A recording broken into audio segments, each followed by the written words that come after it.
What's going on, Weekend Hangover Nation? I'm your boy Surf, and we are back. I'm here with the boy Preach. What's going on, Preach? What is going on, crew? What's going on, man? I've had like 8 cups of coffee, so I am amped for today. Amped! And today we are talking about... Is it Irish coffee? Or just It was pure not regular Irish coffee. Just regular coffee Yeah. with... I really like the cream I have is Almond Joy creamer, and I load that piece up, man, and it just tastes like a big ass Almond Joy in my mouth. It's amazing. Absolutely amazing. That's a hell of an image for everybody listening at home. But anyways, moving on, we are talking about draft sleepers today. Draft is a couple days away, and we're getting pumped, man. So let's talk about some deep sleepers that we have in the draft. And Preach, if you don't mind, I'm going to lead off, okay? All right. All right, hopping right in. Kellen Davis out of Kellen Doss out of UC Davis. He's a wide receiver. He's 6'2", 211 pounds. That's some ideal receiver size right there. That's like, if I was drawing up a receiver and exactly what I want, that's about it. I mean, of course, I'd want a 6'5" guy who could run like the wind. But I'll take a 6'2", 211 dude. Extremely productive during his time at UC Davis. He had over 300 career receptions. He had over 4,000 career yards. His last 2 seasons in college, he had at least 115 catches and over 1,300 yards. He runs through contact after catch. He's got extremely soft hands, so he can catch in traffic. He's got really good short burst, so he can create separation, which is always big with receivers for me. I think that's what separates good receivers from not good receivers, is your ability just to create that minimal, at least a little bit of space in between. You can't make every single catch a jump ball. Whether or not you're really good at that, you still got to create separation. So anyways, he does have a little bit of trouble getting off the line during press, though. That's the one thing I saw, pretty consistently actually. And he's got long speed issues over the top. But hey, you know what I mean? You don't fall that deep in the draft if you don't have a couple issues that you need to get over. So Preach, who's your next sleeper, buddy?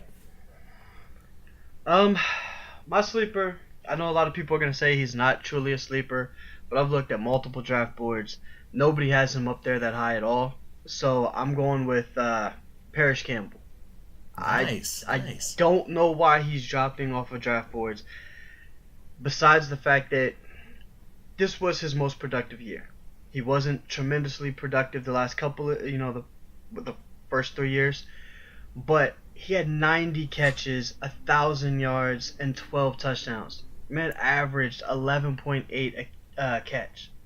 Oof. To me personally, I see the perfect fit for him would be someone like the Patriots. He reminds me of Edelman for some reason.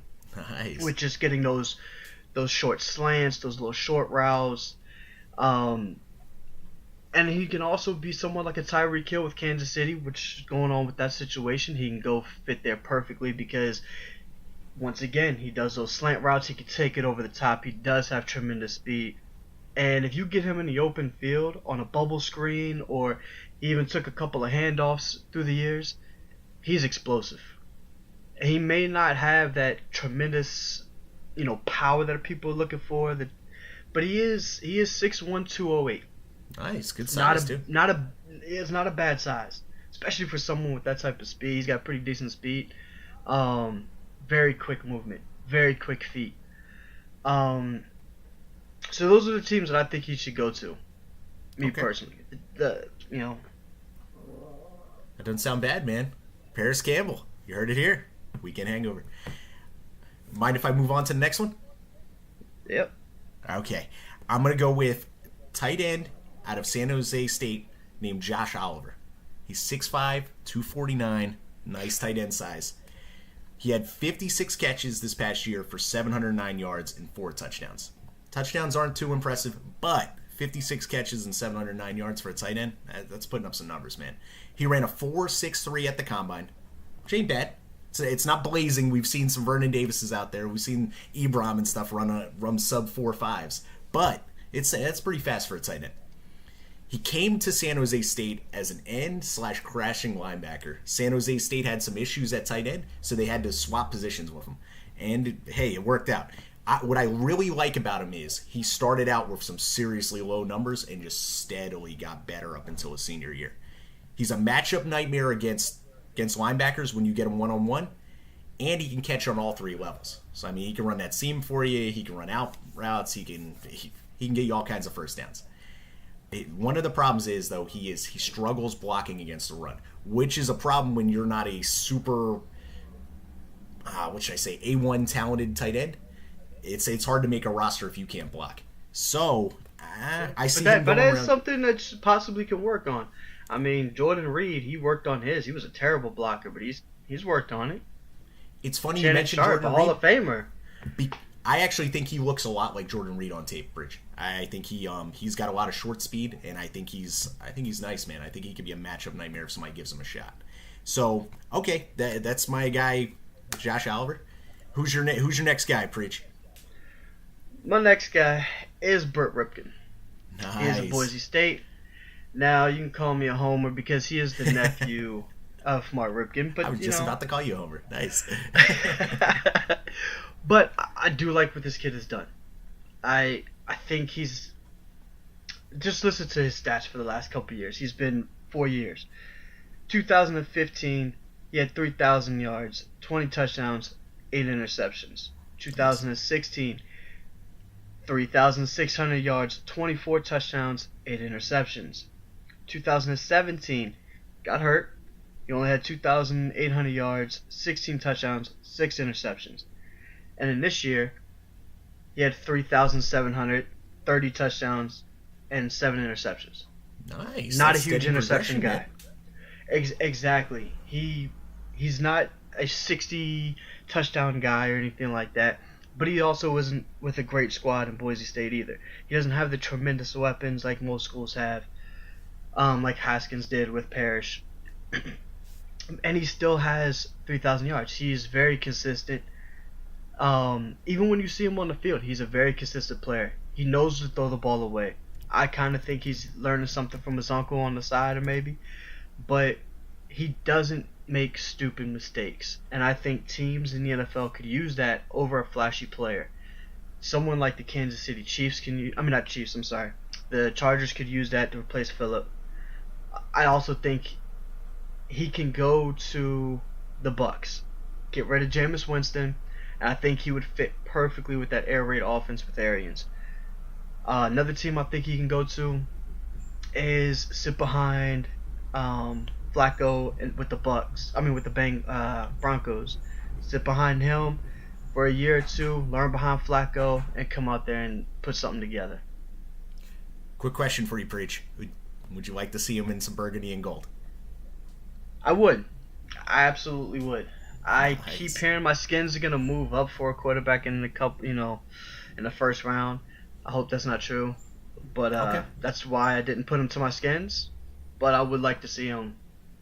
Okay, play if for you us. guys weren't to do that and were to sit back, this would be he'd fit pretty nice with your skins as well. This would be. I mean, come on, he's going somewhere between fourth, fifth round is what I keep hearing. Nice.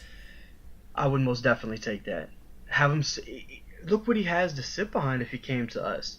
Yeah. Alex Smith, who's taught a couple of talents out there in Mahomes. McCoy, who's taught multiple quarterbacks for us that's been on the roster. I think he would be a great fit for us. Okay, Preach. Hey. And plus the lineage with the skins would be really cool. I gotta be honest with you. Yeah, it would be dope, wouldn't it? Seeing a Ripken on the back of the jersey again. Definitely, man. Definitely.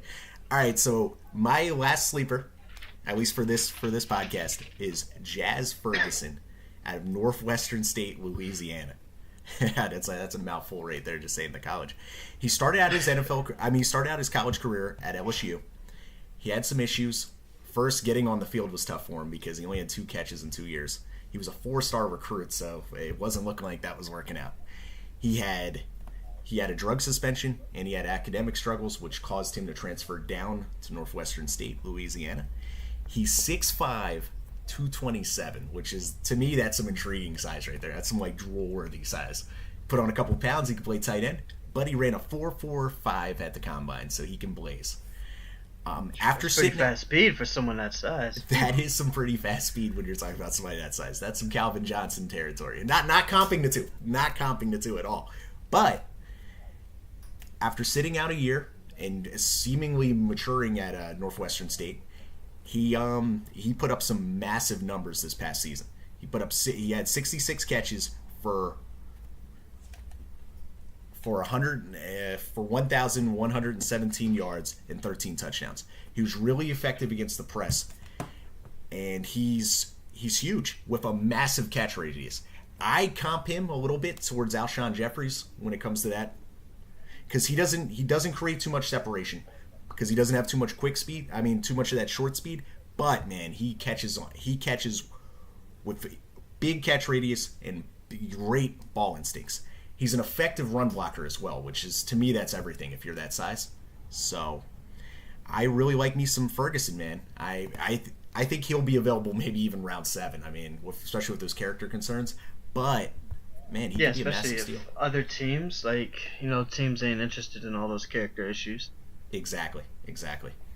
So, Preach, who's your final sleeper of this podcast? My final sleeper, who should not be a sleeper, but for some odd reason is a sleeper because of the injury that he had, is Bryce Love.